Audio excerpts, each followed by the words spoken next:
Good morning, my dear students. Let us discuss about Corporate Legal Framework, Class 2.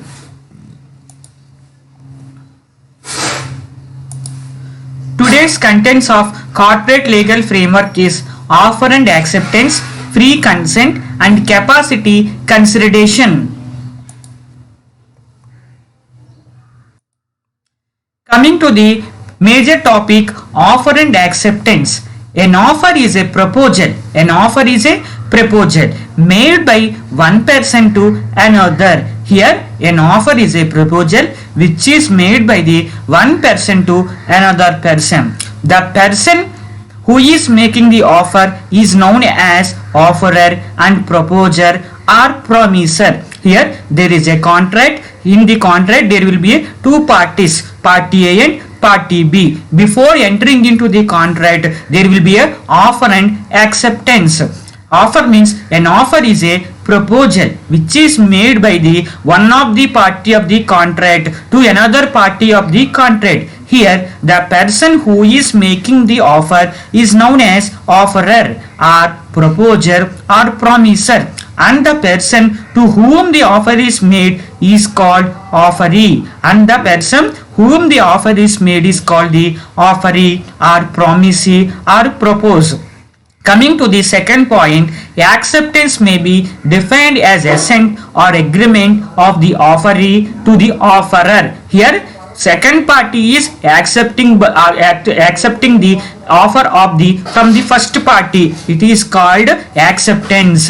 Acceptance may be defined as the assent or agreement of the offeree to the offerer.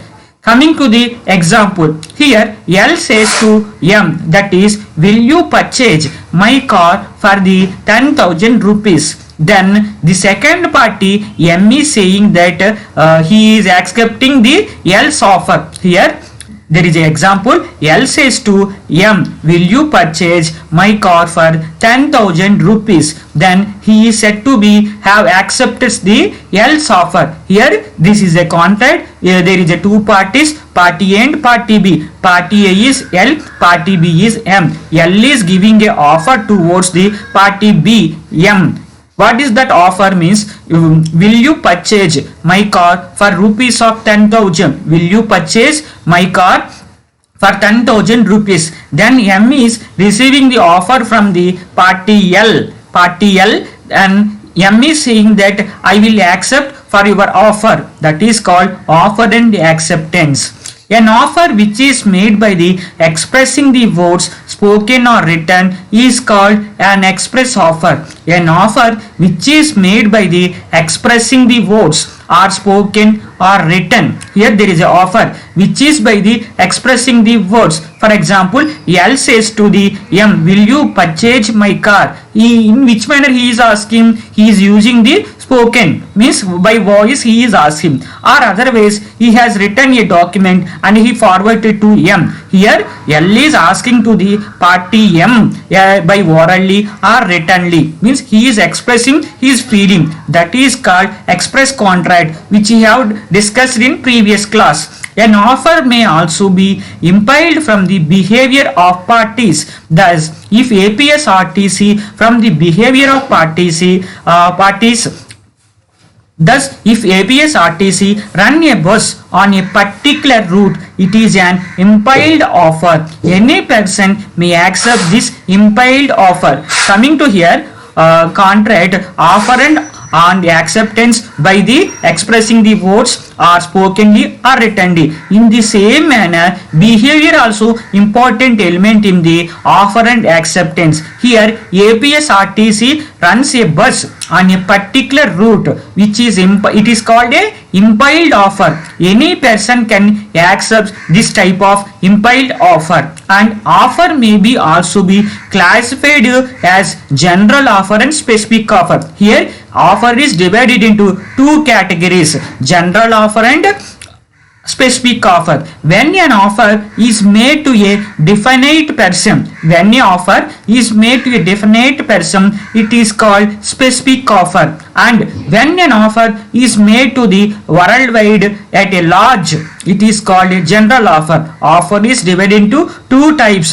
One is general offer, second one is specific offer. When an offer is made to a particular person, it is called specific offer. When an offer is made for the world at a large, it is called a general offer.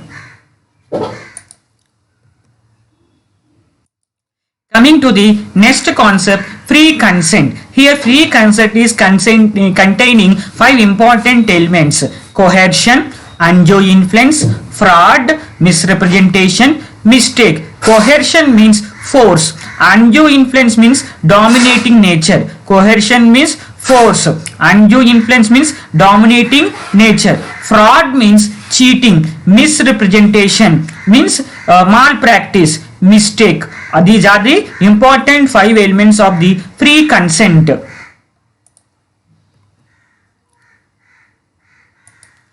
Free consent. Here consent means there is some matter, it should be understandable by the both parties in a similar way. That is called free consent. Offer and acceptance are a vital to valid contract.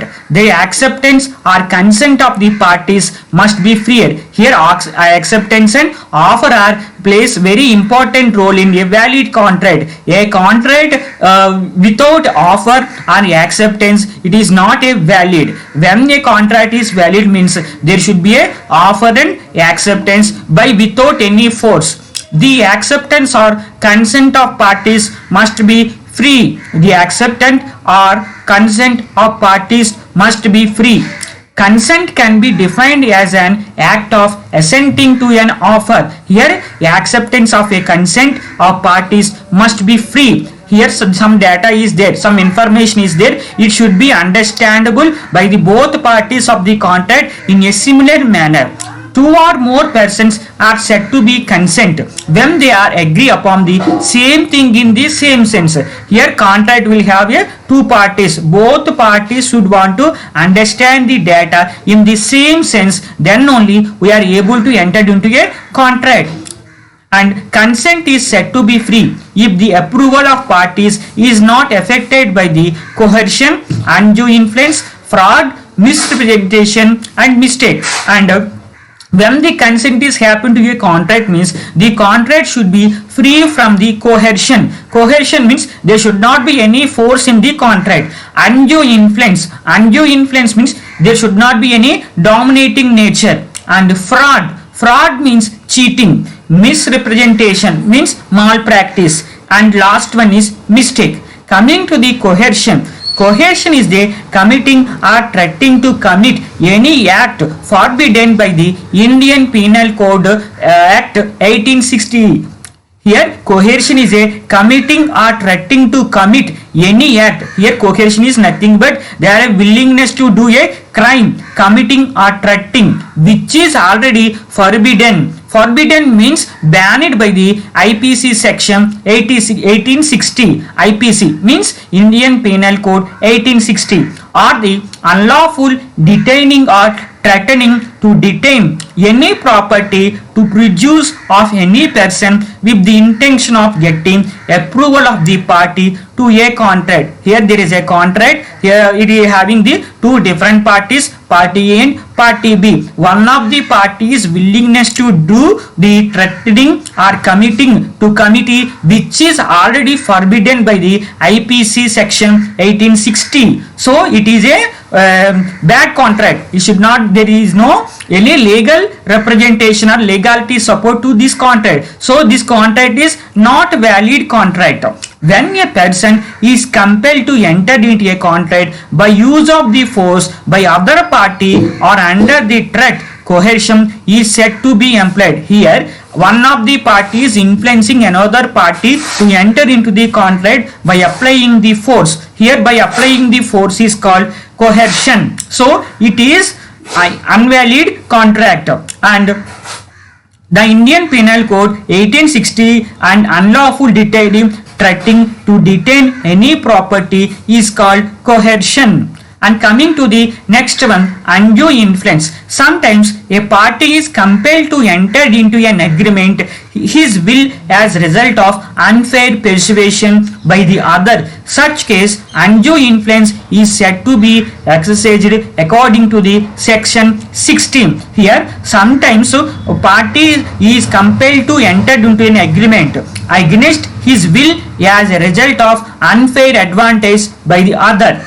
Defines undue influence as a contract is said to be induced by the undue influence where the relations subsisting between the parties are such that one of the party is in a position to dominate the other party uses the position to obtain an unfair advantage over the other. Here undue influence is one of the important contract. Here in the contract one of the party is influencing another party by the dominating nature. That is called undue influence. It is against to the law. So this contract is not a valid contract. Relation which rise presumption of undue influence. The following relationships which rise presumption of undue influence. The following relations usually raise a presumption of undue influence. Coming to the contract, we can save the parties. Those are which people can save the parties of the undue influence contract is guardians, wards, trustees and beneficiaries and religious advisor and discipline, doctor, patient, parent and child, fiance and fiancee, solicitor and client. Here solicitor is nothing but advocate, lawyer.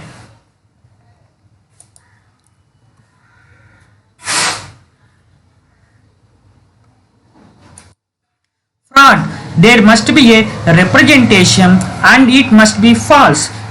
There must be a concealment of a material fact or only a partial statement of fact such that making the stated fact false. Here there is a some representation which is a false. There must be a concealment of a material fact. Here concealment of a material fact means they are hiding the real fact or only a partial statement of fact such that making the stated fact false.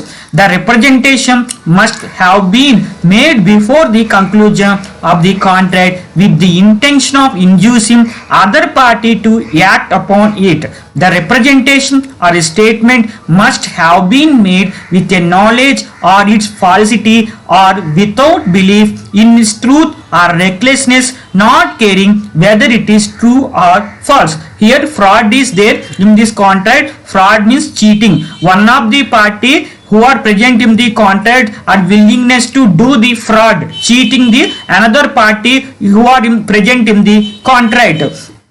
That is called fraud. So this contract is invalid. The other party must have induced to act upon representation or assertion. The other party must have relied upon the representation, must have been deceived. The other party acting the representation or the assertion must have subsequently suffered from the some loss. Here when the one of the party in the contract is willingness to do fraud towards the party B, the party B will be suffered from some loss. And coming to the misrepresentation. Misrepresentation is nothing but malpractice. Representation is a statement of a fact which one party makes in the course of negotiation to another with an intention to induce other party to enter into a contract. Here there is a contract, two parties are present, one of the party is doing the misrepresentation is called statement of the party which one of the party makes course of negotiations to another with an intention.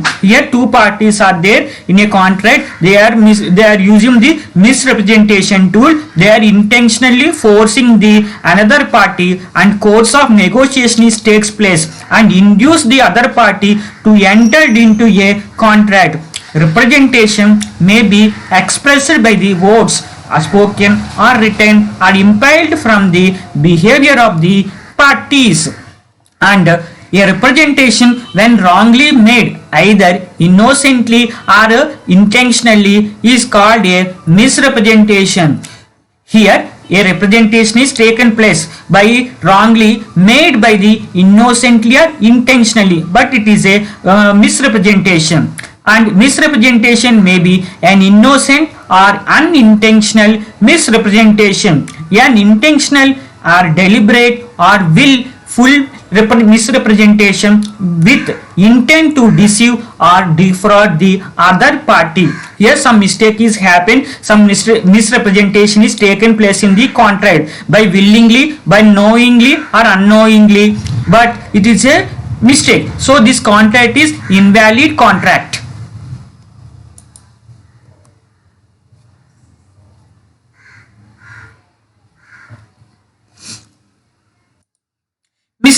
Mistake may be defined as an erroneous belief about something. It may be mistake of law or mistake of fact. Here mistake is happening in the contract. Mistake may be defined as an erroneous belief about something. It may be mistake of law or mistake of fact.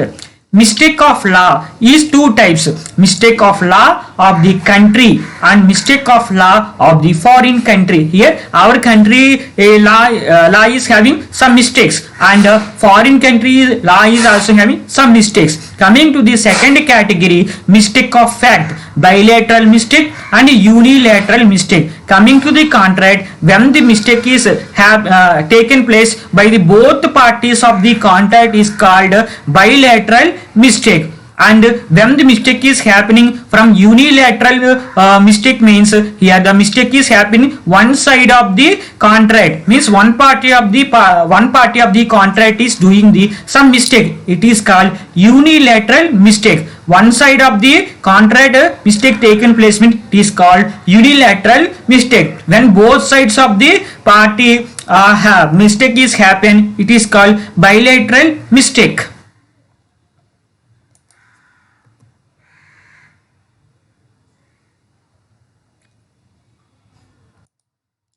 Capacity and consideration. Here capacity and consideration. When the capacity and consideration is satisfied only, the contract will be happen. Otherwise the contract will become a agreement only. Coming to here, minor. Minor is important topic here. An agreement with or by a minor is a void and inoperative. In coming to the contract, a minor should not have any partnership. When the minor is present in the contract, that contract is void, means invalid, and it is a inoperative. He can be promisee or beneficiary. Minor can be a promisee or a beneficiary. His agreements cannot be ratified by him attaining the age of the majority. When the minor will have the chance means when his age is satisfied by the law, age of majority only, his contract will be ratified. Otherwise the minors cannot have eligibility to participate in the contract. If he has received any benefit under a void agreement, he cannot be asked to the compensate for it. Here minor is having the some benefit due to void agreement, but he is having the no rights to ask any compensate for it. He can always plead minority. There can be no specific performance of agreements entered by a minor. They are void from starting to ending. We cannot ask anything to compensate to the minor if any cheating is happening in the contract, because minor is having the no rights from starting to ending of the contract. He cannot enter into a contract of partnership and he cannot be adjudged insolvent. He is a liable of necessaries. He is a liable of necessaries. He can be an agent. His parents are not liable for contracts which is entered by the him. Here minor parents are not liable for the contracts which are entered into by him.